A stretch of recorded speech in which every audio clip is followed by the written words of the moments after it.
এই গোলাপখানা কিন্তু বড় হবে আরও একটু।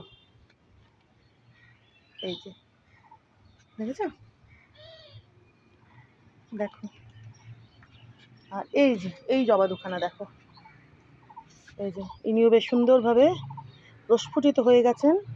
ওই দেখো আমার গুন্ডাটা আসছে, ওই যে দেখো বন্ধুরা, দেখো আছো বাবা, আছো আমার দস্যি বাবাটা, আমার দস্যি সোনাটা, আমার মারকুটটা বাবুটা, এটা মারকুটটা, বহুত মারকুটটা আমার এই গুন্ডা বাচ্চাটা। ও এতক্ষণ এখানে বসেছিল, আবার নেরো দাদাকে চিৎকার করতে শুনলো তো দৌড় মেরে গেল। বাবা, নেরো দাদা চিৎকার কেন করছে, মারধর দেয় দাদাকে, আবার আবার এই ব্যাপারটাও আছে। একেবারে কি সুন্দর হাওয়া উঠলো। তো এই যে দেখো ওই দিকে একখানা দেখছো, এই যে ওই জবাখানা, ওটাও আজকে ফুটেছে।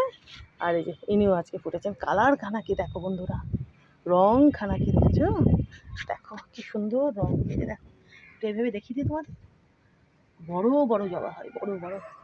আর ওই যে ওদিকে, এই যে কাছে গিয়ে দেখাবো, চলো একটু কাছে গিয়েও দেখিয়ে দিই। আর বেশ কিন্তু টগর ফুটছে, এই যে দেখো, এই যে দেখো এই থোক টগর, গাছ ভরে কুড়ি রয়েছে প্রচুর প্রচুর, ওই জন্য ফুলও কিন্তু প্রচুর প্রচুর দিচ্ছে।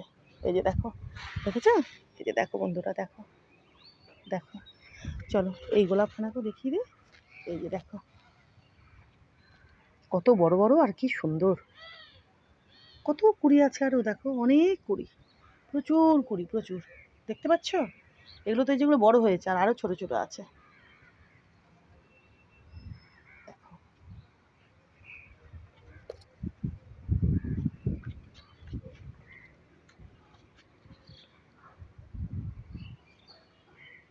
কি সুন্দর এই টগরগুলো, থোক টগর কিন্তু একটু অন্যরকম। এদিকে হচ্ছে জুঁই,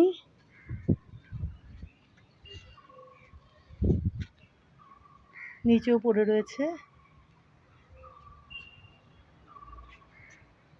এই যে এই গাছগুলোরও আগাছা টাগাছা কি সুন্দর পরিষ্কার করে দিয়েছিলাম, তোমাদের দেখিয়েছিলাম কি জানি না, মনে নেই।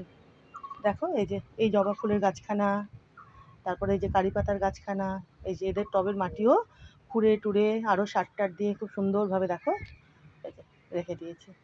আর দেখতে পাচ্ছ যে ওদিকে দেখো আরও চারাগুলো বেরোচ্ছে, দেখেছো, এত এত বীজ না টুকটুক করে পড়ে আর চারা বেরোতে থাকে।